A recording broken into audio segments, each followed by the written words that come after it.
Good morning, everyone. Bonjour tout le monde. Bonjour.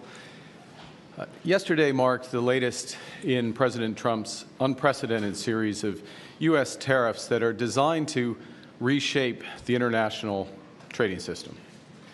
The ambition of these measures is enormous. The effects on the global economy will be monumental. We received confirmation that the latest reciprocal tariffs will not be imposed on Canada. At the same time, President Trump confirmed that the tariffs announced last week against our auto industry will come in, and indeed have come into effect today. So while it's progress that further tariffs were not imposed on Canada yesterday, the President's actions will reverberate here in Canada and across the world. Three different sets of U.S. tariffs remain in place and will continue to pose significant threats to Canadian workers and Canadian businesses. And while they have been imposed under different premises, some things are consistent. They are all unjustified, unwarranted, and in our judgment, misguided. And we are already seeing the consequences. Just last evening, workers from Unifor Local 444, with whom I met last week, learned that their auto assembly plant in Windsor will be shutting down for at least the next 2 weeks. That's 3,600 workers who are now out of work, not by their choice. Workers who now worry how they're going to put food on the table and pay their bills. I and my government stand in solidarity with those workers in Windsor and all those workers hurt by President Trump's tariffs. And that's why we committed from the very start that all, and I repeat, all of our tariff proceeds will go to protect workers affected by the tariffs. Les premiers tarifs ont été annoncés en février. Après une brève pause, ils ont été remis en place en mars. Selon l'administration Trump, ils ont été mis en place en réponse au trafic de fentanyl qui aurait lieu à notre frontière commune. Pourtant, 0,20% du fentanyl qui entre aux États-Unis vient du Canada. Et malgré ce fait, le gouvernement précédent a agi dès décembre avec un plan frontalier robuste d'1,3 milliard de dollars. 1,3 milliard de dollars. Un plan qui implique de nouveaux outils pour nos forces policières, des hélicoptères, des drones et des équipes canines pour détecter et empêcher le trafic de fentanyl et des produits chimiques utilisés pour produire cette drogue. That plan is working. As U.S. Customs and Border Protection themselves have acknowledged, there was a 97% drop in fentanyl seized at our shared border in January compared to December. In fact, Canada was not mentioned once in the United States annual report that lists the biggest threat to that country. Just last night, the U.S. Senate made it clear that these tariffs are a mistake. The Senate voted to repeal them in a symbolic but important assertion of both fact and solidarity. The second set of U.S. tariffs were imposed in March on steel and aluminum imports from around the world, including Canada. Canada has long been the United States' main supplier of these materials, materials that are vital to building Americans' homes, their cars, their bridges, their consumer goods, and so much more. These materials are vital to powering America's economy. The President pursued similar tariffs on steel and aluminum during his first term, a process which led to thousands of lost jobs in America. Then, as now, those tariffs were in clear violation of trading agreements. Today it's CUSMA, an agreement that the President himself negotiated and promoted during his first term. An agreement that we in Canada have upheld in good faith. Last week, the President and his administration announced their third set of tariffs, this time against auto imports primarily from Mexico and Canada. In the year I was born, Canada and the United States signed the Auto Pact, an agreement that ended auto tariffs between our nations and began a 60-year period, you can guess my age, a 60-year period of close cooperation, partnership, job growth, and prosperity. And that era has now ended unless the United States and Canada can agree on a new comprehensive approach. Yesterday's actions by the U.S. administration, while not specifically targeting Canada, will rupture the global economy and adversely affect global economic growth. The global economy is fundamentally different today than it was yesterday. The system of global trade anchored on the United States that Canada has relied on since the end of the Second World War, a system that, while not perfect, has helped to deliver prosperity for our country for decades, is over. Our old relationship of steadily deepening integration with the United States is over.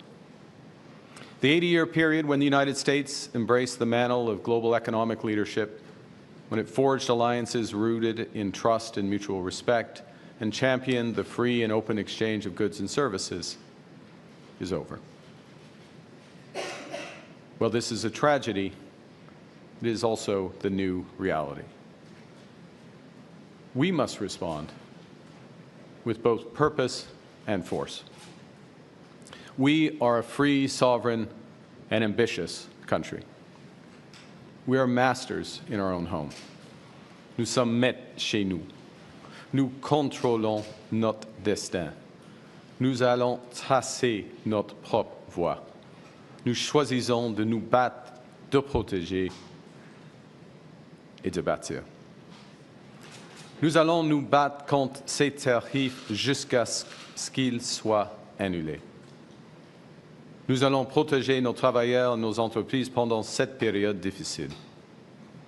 Surtout, nous allons bâtir une économie canadienne renouvelée. Nous allons bâtir un Canada fort. We will fight to bring each of these tariffs to an end. We're fighting in courts, challenging that these tariffs have been illegally imposed under U.S. law. We have filed disputes underscoring that they are in violation of our free trade agreement, CUSMA. We have gone to the World Trade Organization because these actions are against international trade law. We are responding today with, and we have responded throughout, with carefully calibrated and targeted counter-tariffs. Hier, j'ai rencontré mon conseil sur les relations canado-américaines. J'ai tenu une rencontre du comité du Conseil des ministres sur les relations canado-américaines. J'ai aussi convoqué les premiers ministres des provinces et territoires pour la troisième fois en autant de semaines. Nous sommes unis. Nous sommes déterminés. As I told President Trump during our call last week, Canada will respond to the U.S. auto tariffs. And today I'm announcing that the Government of Canada will be responding by matching the U.S. approach, with 25% tariffs on all vehicles imported from the United States that are not compliant with CUSMA, our North American Free Trade Agreement, and on the non-Canadian content of CUSMA-compliant vehicles from the United States as well. Our tariffs, though, unlike the U.S. tariffs, will not affect auto parts because we know the benefits of our integrated production system.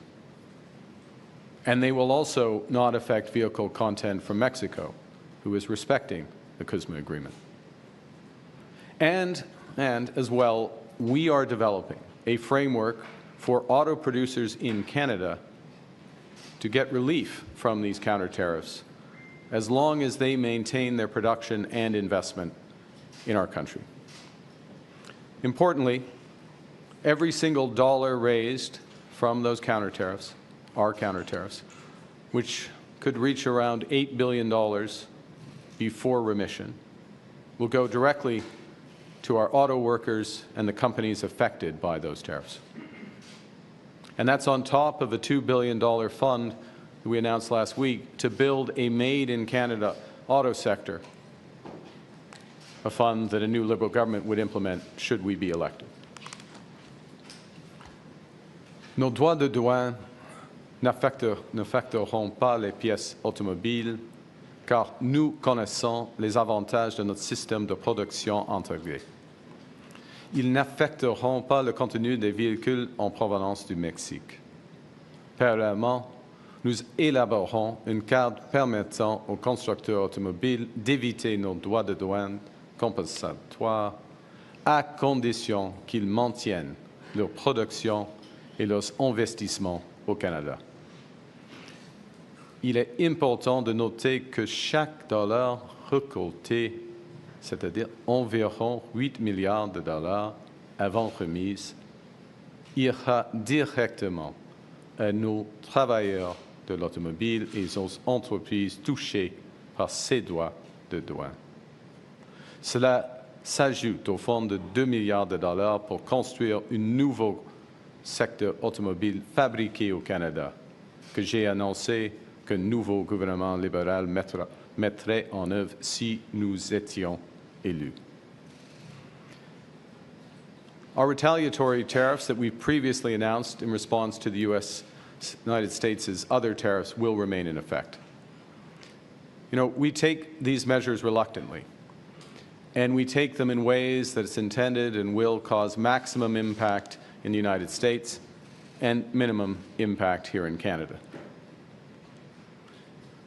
And we should be aware that the President and his administration have also signaled that tariffs will be applied on what the Americans term as strategic sectors: pharmaceuticals, semiconductors, lumber, and agriculture. Dans les jours et les semaines à venir, nous dirons à nos homologues américains que serait une erreur, que la question de l'offre n'est pas sur la table, que toute nouvelle mesure commerciale entraînerait une réponse calibrée, mais énergique, de la part du Canada, et que le moment est venu de renégocier en profondeur notre partenariat économique et de sécurité. As President Trump and I agreed last week, he and the Prime Minister of Canada will sit down immediately following the election to find areas of common ground and agreement in a new economic and security partnership. I told the President that I will be working hard for the next month to earn the right to represent Canada in those discussions, to get the best deal for Canada under the new U.S. approach. At the same time, Canada must be looking elsewhere to expand our trade, to build our economy, and to protect our sovereignty. Canada is ready to take a leadership role in building a coalition of like-minded countries who share our values. We believe in international cooperation. We believe in the free and open exchange of goods, services, and ideas. And if the United States no longer wants to lead, Canada will. Canada is strengthening our trading relationships with reliable partners. Plus tôt cette semaine, j'ai parlé à la présidente mexicaine, Madame Sheinbaum. Je viens de discuter aujourd'hui avec le chancelier allemand, Olaf Scholz. J'ai eu de nombreuses conversations avec la présidente de la Commission européenne, Ursula von der Leyen.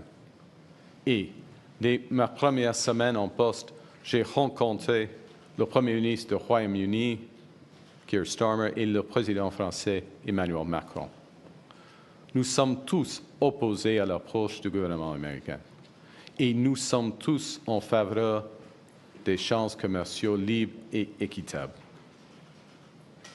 My government understands that Canadians hurt by the unjustified tariffs will need our support. And to our workers producing sustainable, high-quality lumber in Smithers, Prince George, and Elmsdale, to our workers extracting oil and gas, around Fort McMurray and in northeastern BC, aux travailleurs dans les alumineries du Saguenay, to our workers at the steel mills in Hamilton, Sault Ste. Marie, et La Bosse, to our workers at auto assembly plants in Windsor, Ingersoll, and Oakville, to all our workers who might be worried about their next paycheck and their futures, the federal government will do everything in our power to protect you and your careers. In this new world, we have to look out for ourselves, and because we are Canadian, we will always look out for each other. La semaine dernière, j'ai annoncé plusieurs mesures ciblées pour soutenir les travailleurs et les entreprises directement touchées par la guerre commerciale de Président Trump. Pour les travailleurs, nous avons supprimé le délai d'1 semaine pour obtenir l'assurance emploi. Nous avons fait en sorte qu'ils n'aient pas à épuiser leur indemnité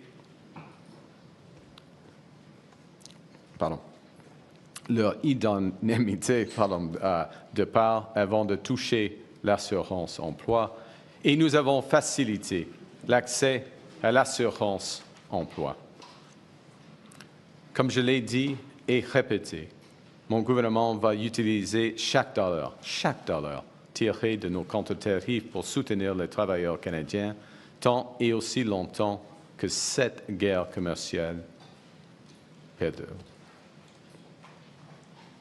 Nous allons aussi appuyer les entreprises canadiennes. Nous avons reporté les paiements d'impôts sur le revenu ainsi que les versements de la TPS et de la TVH pour les entreprises.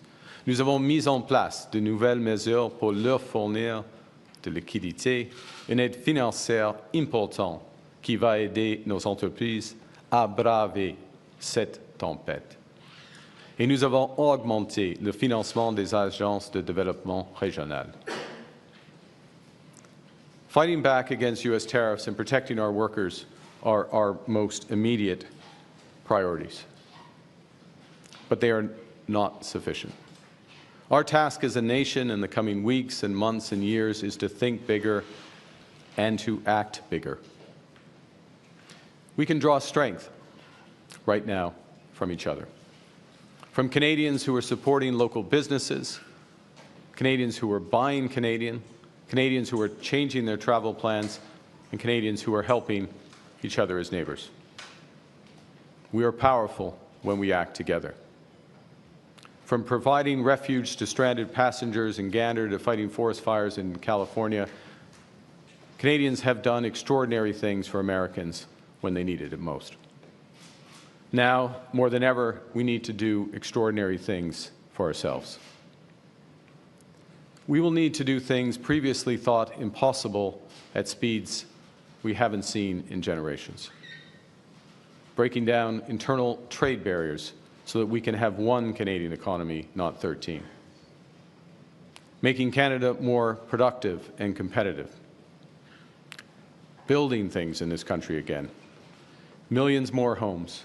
Building clean and conventional energy, building more public transport, more mines, more assembly lines, building new trade corridors with reliable partners, building a Canada that works for everyone, a Canada that everyone can afford, a Canada worthy of its people.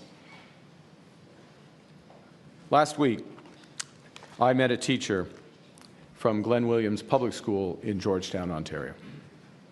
And she told me about a routine assignment, that she had given to her 9- and 10-year-olds. And the children were asked to describe their dreams for Canada. So some kids wrote about a country free of poverty, others dreamt of clean air and water, or a place where everyone enjoyed equal rights, dignity, and respect. These are what we all want for ourselves and for each other. But many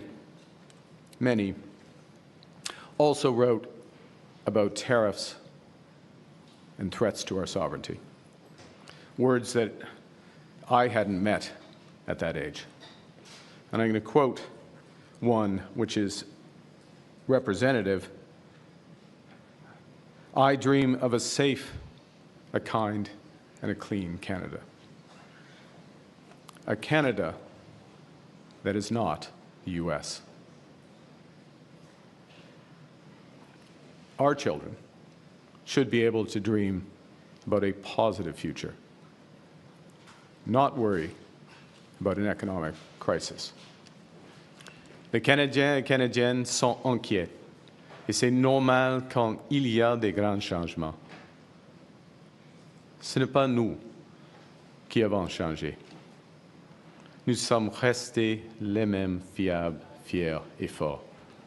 Nous vivons dans un nouveau monde, et ça vient avec nouveaux défis. Given the prospective damage to their own people, the American administration should eventually change course. But I don't want to give false hope. The President believes that what he is doing is best for the American economy. He believes that it's best for American workers. And although their policy will hurt American families, until that pain becomes impossible to ignore, I do not believe they will change direction. So the road to that point may indeed be long. And it will be hard on Canadians, just as it will be on other partners of the United States. It will require us to make difficult choices. It will require sacrifices. I have no doubt we will rise to the challenge, because that's who we are as Canadians. We have done hard, seemingly impossible things throughout our history. We conquered the unconquerable at Vimy and Juno Beach. Nous avons bâti un pays qui unit des langues, des cultures et des croyances différentes. Et en le faisant, nous sommes devenus plus forts. We created public Medicare. We confronted our own past with Indigenous peoples. We answered the call to defeat fascism. We know we are not always perfect, but we always strive to be good. We do not do things because they're easy, but because they are right. We will rise to meet this challenge, and we will emerge stronger. So to those kids at Glenn Williams Public School, don't worry. With your spirit, with that of your parents, their friends, and people like them across this great country, all pulling for Canada, we will build an even better Canada for your future, because that's who we are. We are Canada. Canada strong, un Canada fort. Thank you very much. Merci. I'll be pleased to take your questions. Bonjour tout le monde. We'll now start with the press conference. We'll take 15 minutes of questions, one question, one follow-up. On a 15 minutes, une question et une suivi. Laurence? Merci. Bonjour, M. Carney. Laurence Martin de Radio-Canada. Il n'y a pas eu de recul, vous l'avez dit, il n'y a pas eu de recul de M. Trump sur les tarifs déjà annoncés pour le Canada, comme sur le secteur de l'auto. Est-ce que ça veut dire que votre appel avec M. Trump la semaine dernière, finalement, n'a pas été si productif que ça? Je crois que vous avez raison, et comme je viens de décrire, il n'y a pas de recul des tarifs par rapport au fentanyl, l'acier, l'aluminium et puis le secteur automobile. L'appel avec Monsieur le Président, nous avons fait de progrès. On peut le voir avec le résultat par rapport les tarifs réciproques. Nous avons eu le meilleur accord d'une série de mauvais accords. Ça, c'est la vérité, okay, dans ce cas. Première chose. Deuxièmement, nous sommes d'accord, Monsieur le Président et moi, nous sommes d'accord qu'au début de mai, il y aura le commencement des discussions globales en ce qui concerne le partenariat économique et sécuritaire du Canada et les États-Unis. Alors, encore, ça c'est du progrès, parce qu'on ne peut pas faire de progrès avec chaque initiative, chaque enjeu. Il faut avoir une discussion globale entre les deux pays souverains. In English before my You're absolutely right. The core tariffs with respect to fentanyl, automobiles, steel and aluminum remain in place. With respect to an enormous series of trade measures that were announced yesterday, we have the best deal of a series of tough deals, bad deals in many respects. That is progress. That is recognizing the partnership. As well, what was also progress in the call the President and I had last week is this agreement that we will sit down, future Prime Minister and him as President will sit down and begin negotiations on the overall economic and security partnership with Canada. And that's important, in my judgment, because we will not make progress on individual items. We can only make progress as a whole in a relationship that is being redefined. And of course, as I said in my remarks, and as I said to the President, and as I said at the time, I'm working hard to ensure, or to earn the right, rather, to represent Canada at those negotiations. Et en suivi, est-ce que vous songez à imposer une réponse coordonnée avec d'autres pays contre les États-Unis? À ce moment-ci, non. En bref, non. On a des discussions. J'ai plusieurs discussions avec l'autre chef d'État, chef de gouvernement en Europe, au Mexique et d'autres parts du monde. Mais ils sont des discussions positives. Comment on peut augmenter les relations commerciales entre notre pays ou nos juridictions? Ce n'est pas afin d'avoir une réponse négative ou coordonnée par rapport aux États-Unis. Okay? Merci. Bonjour, Émilie Bergeron, la presse canadienne. Votre prédécesseur, Justin Trudeau, avait invité les autres chefs de parti à des rencontres conjointes pour montrer que le Canada est uni, qu'il y a un front uni face à M. Trump. Pourquoi, si vous mettez votre campagne électorale sur pause et que vous êtes dans vos avis de premier ministre et que vous dites que c'est un enjeu non partisan, alors pourquoi vous ne faites pas comme M. Trudeau et vous invitez les autres chefs de parti soit à une rencontre ou à un appel? Les autres chefs du parti sont avisés de notre réponse.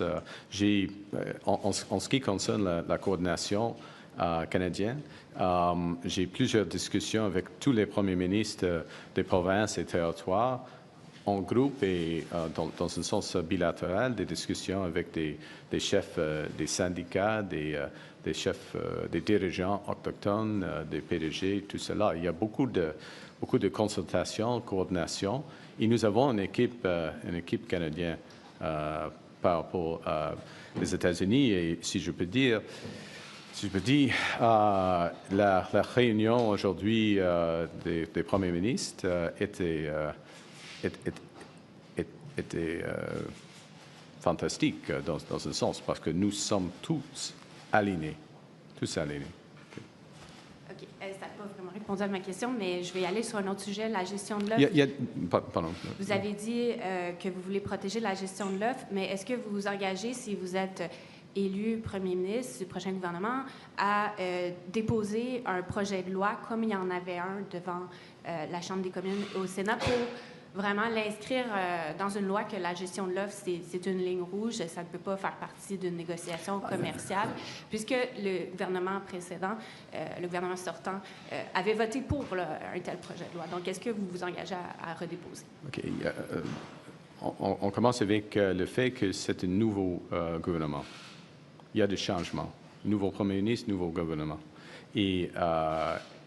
Et en ce qui concerne les négociations avec les États-Unis, dès que le 1er janvier ou le mi-janvier, en effet, quand j'ai commencé ma campagne pour la chefferie libérale, j'ai dit clairement que la gestion de l'offre, la langue française et la culture ne seront jamais sur la table. Ça, c'est une ligne rouge, une ligne claire.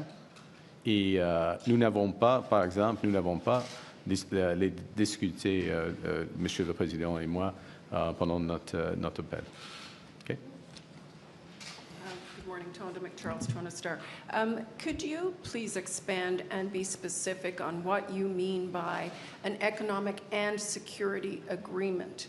is that a new CUSMA, or is that some other deal that renegotiates NORAD or some other broader security agreement? So it's, from our perspective, if I may, that there have been so many, I would say from our perspective as government, my personal perspective, also from the perspective of workers, businesses, investors, Canadians, there have been so many violations, outright violations of CUSMA. There's supposed to be, I'll give you one example, one of many examples, but for steel and aluminum, there is an explicit side letter in CUSMA which says that there needs to be 60-day consultations for any changes. That obviously was not the case. There are many other examples of this. There have been so many of these violations that there is a need to have a renegotiation and a reaffirmation of which elements of the commercial relationship, the trading relationship, stand. Now, they may change, given the objectives of the United States. They may change, given, in fact, I think they will change from our perspective as well, in terms of what we need to do that's best for Canada, given the new U.S. position on so many things. As well, it is sensible, in my judgment, that we also discuss defense and security partnership. We have a long-standing defense and security partnership. Some of that partnership is for security, but it's also a commercial relationship. And we want to make sure that commercial relationship works for Canada. I will observe that 80%, 80 cents on every dollar that we spend on military equipment in its broadest sense goes to the United States. In the current stance of the relationship, that doesn't make sense. So we want to sit down and have everything on the table and have that discussion, everything on the table within commercial, subject to my previous response to the last question. So I understand that not to be all balled up in one agreement, separate agreements, but in the future negotiation then, I want to understand what you take from President Trump's 12% reciprocal tariff, sort of that he has hanging over Canada, even if he lifts the border tariffs you call unjustified. So I think there are several things, if I may, and it's hard to predict all elements of this. But there's certain sectors in the North American economy, the Canadian-U.S. economy, that fundamentally rely on the integration in those sectors. There's no better example of this than in autos, where it literally has been built up over my entire lifetime. And that the competitive threat in North America is from Asia, not within North America.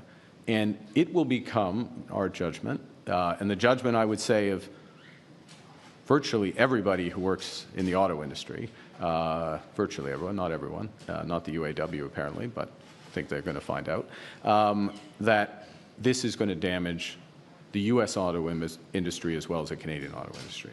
And it's going to damage the industry relative to competition from Asia. So when there's that discussion, the question, part of the discussion is going to be, how do we put back together elements of that integration? And if it's not going to come, how are we going to act in Canada? And we're going to do this, elements of this anyways, if my government is elected, which is to build a true Made in Canada strategy that makes us much more resilient with the U.S. So, Tonda, I can't pre-wire all those discussions, but what I know is that trying to have a discussion, given the scale of ambition of the United States, given all the measures they've taken, not just against Canada, but against the whole world, that we are not going to make progress if we try to focus on only one issue. We need to reset the overall relationship. We need to set the boundaries around that, where we're going to work together, reestablish confidence, first and foremost for Canadian workers and their families, so that they know where their careers are, where their jobs are, and then more broadly for investors in business. Okay? Thank you. Good morning, Prime Minister. Gillian Piper with Global News. Are you planning to have another phone call with President Donald Trump to discuss these tariffs? If it's appropriate, we will. We agreed that we would, when we last spoke, that we would talk as needed over the coming weeks. So it may happen. There's not one scheduled. And as I said, I'll just reiterate, when we spoke, I did advise the President that we would be retaliating against the auto tariffs. We were going to wait to see what happened with these reciprocal tariffs that were announced yesterday. We have taken a very focused, calibrated response, balanced response, one that creates incentives for the automakers. So as appropriate, we will speak. I'm very conscious, we're very conscious that there are additional measures likely to come in other sectors, including forest products, pharmaceuticals, and others. You said previously that the relationship that Canada had with the United States is now over. Is the U.S. still our ally? The U.S. Absolutely. Look, the U.S. is absolutely our ally. It's our ally in security and defense partnerships. It's our most important security ally. For example, it's still, even with these tariffs, the largest trading partners. The point I made last week, the point I made again today, is part of what our relationship has been based on, though, has been a degree of integration between our economies, our trade becoming closer and closer together. That is over. I mean, we saw that that was ending a while ago. It's now emphatic. I think the world is learning that that is over. That creates real challenges for us. We're not sugarcoating it. We're absolutely clear about that. It also, though, creates an enormous opportunity for a country like Canada, which has virtually everything that the world wants, has a lot of things that the U.S. wants, and they're going to find out how much they want it with these tariffs. So we have virtually everything the world wants.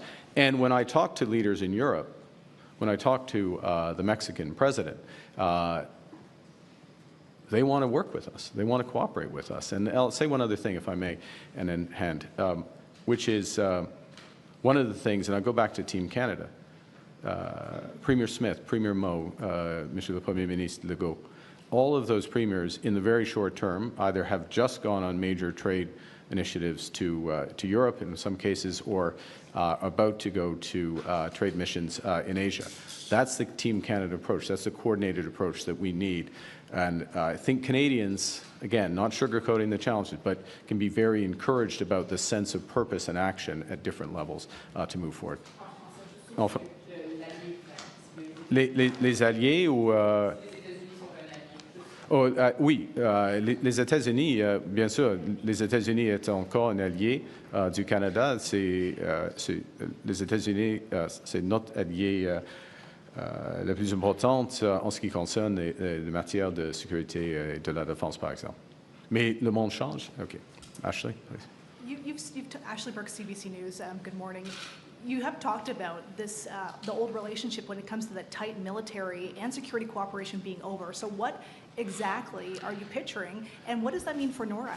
Well, first and foremost, what I've emphasized has been the commercial relationship, the trading relationship, and the direction of that relationship. It was only a few months ago that many responded to the initial U.S. tariffs and discussions of tariffs by saying, this was not me, to be clear, but some prominent Canadians said, well, we should have a customs union with the United States. We should become closer to the United States. It's clear that that strategy has tremendous risks, would be misguided, in my view, and misguided and create tremendous risk. There may be certain sectors where that's the case, but as an overall approach, that view, that relationship's over. As I just said, our military and security relationship is still, with the United States, is still our most important one, without question. So I didn't declare the end of that, and I'm not declaring the end of that. What I have emphasized, and my government has taken action on, is diversifying and reinforcing other aspects of our security partnership. So we signed a major defense agreement with Australia, over-the-horizon radar. My trips to Paris and London were partly about deepening our security partnerships with those countries. We're looking on diversification in terms of maritime procurement and other aspects of procurement. We're reviewing the F-35 fighters to make sure that that's the right approach for the country going forward, given the other considerations. Last question. Yeah. You talked about how long and hard the road could be for Canadians if Mr. Trump keeps these tariffs in place. How long and hard, and is Canada headed towards a recession? Well, look, I think it starts with what the implications of these tariffs, yesterday's tariffs, which affect all economy, virtually every economy in the world, means for the global economy and the U.S. economy and a U.S. economy which is slowing, U.S. economy where inflation is starting to pick up, where financial conditions are going to start to tighten, and a U.S. economy which has a possibility of tipping into recession themselves. So it starts there. It is usually the case that when the United States has a recession, that it's very difficult for Canada to avoid something similar. There's been exceptions to that. With the financial crisis, 2008-9, when I was governor, we avoided a recession. We need to take action now for short-term support and reimagine our economy for the medium term. And I won't go through the list of things. You personally have had to hear them a few times, but it is about that one Canadian economy, and it's about building everything from homes to new energy infrastructure to new ports and trade infrastructure. By doing that, and by doing that in a way that is as coordinated and impactful and immediate as possible, we create a real possibility, in fact, probability. It's not just right for the medium term, but it's right for the short term. And that, in many ways, is what's at stake right now. Yes, we have to respond to the U.S., and we are responding appropriately. Yes, absolutely, first and foremost, protect our workers. But we need to do much more than that, which is to build this economy. And in doing that, we can avoid the slowdown that is coming. Well, we can do better than the United States. That's my point. We can do better than the United States. Exactly where that comes out depends on how much damage they do to their economy. Thanks, everyone. That En concludes. français, sur le dernier aspect,